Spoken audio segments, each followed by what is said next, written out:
Hello everyone, I am Ghulam Habib Mustafa from Jadavpur University in the Department of Instrumentation and Electronics Engineering. West বেঙ্গলের বেশিরভাগ ছেলে জেই অথবা NEET exam clear করতে পারে না। কারণ কি? এই কারণ নয়, এই কারণটার সমাধান আমি কিন্তু বলবো এবার। যদি আমরা 5টা পয়েন্টকে যদি ফলো করতে পারি তাহলে জেই অথবা নিট ডেফিনেটলি ক্লিয়ার হবে। নাম্বার 1 হচ্ছে থিওরি আন্ডারস্ট্যান্ডিং। এবার থিওরি আন্ডারস্ট্যান্ডিং করার জন্য তোমার যে কোনো জায়গা থেকে হতে পারে, তুমি ইউটিউব থেকে হতে পারে, নোটস মানে বা তুমি বই পড়ে হতে পারে, যে করে হোক না কেন। 1 নম্বর পয়েন্ট হচ্ছে থিওরি আন্ডারস্ট্যান্ডিং, সেটা তোমাকে করে নিতে হবে 1 নম্বর।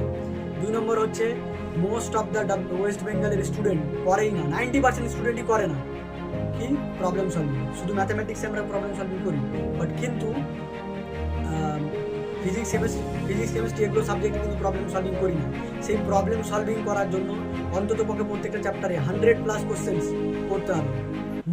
মেজারলি কোশ্চেন নিজে করতে হবে, না পারলে তখন অন্য জায়গায় যেতে হবে। 2 নম্বর পয়েন্ট হয়ে গেল। তাহলে থিওরি আন্ডারস্ট্যান্ডিং, প্রবলেম সলভিং।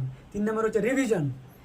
এই দুটো কিছু করার পরেও অনেক জায়গায় মিস থেকে যায়, রিভিশনের মাধ্যমে সেটা ক্লিয়ার হয়ে যায়। তাহলে রিভিশন বারবার করতে হবে। টেস্ট তুমি প্রিপেয়ার করলে তুমি কোথায় দাঁড়িয়ে আছো তুমি জানছোই না, টেস্ট দিলে তুমি জানতে পেরে যাবে যে তুমি কোথায় স্ট্যান্ড করো, তুমি জেইতে কোথায় কত র্যাঙ্ক হবে একটা আইডিয়া মতো পেয়ে যাবে। কোথাও টেস্ট দিলে তুমি তো নিট যদি দাও তাহলে নিটে কোথাও কতটা র্যাঙ্ক হবে এগুলো আইডিয়া পেয়ে যাবে, তো সেগুলো হয়ে গেল টেস্ট।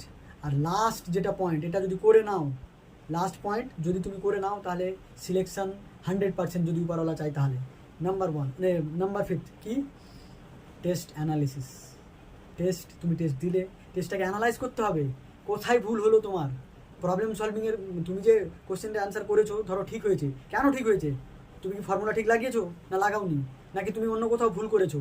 যদি তোমার ভুল হয়ে থাকে তাহলে ধরো তোমার ভুল হয়েছে, সিলি মিস্টেক হতে পারে বা কনসেপচুয়াল এরার হতে পারে বা যে কোনো এরার হতে পারে, মানে তুমি লাস্ট পয়েন্ট যেটা টেস্ট অ্যানালিসিস সেটাকে খুবই ভালো করে করতে হবে, ফুল অ্যান্ড ফাইনাল। তাহলে 5টে পয়েন্ট কী বললাম শুরু থেকে বলো দেখি একবার। Number 1 theory understanding, number 2 problem solving, number 3 revision, number 4 test, number 5 test analysis. আজকের ভিডিও এখান থেকেই থাকলো। Good night, good morning.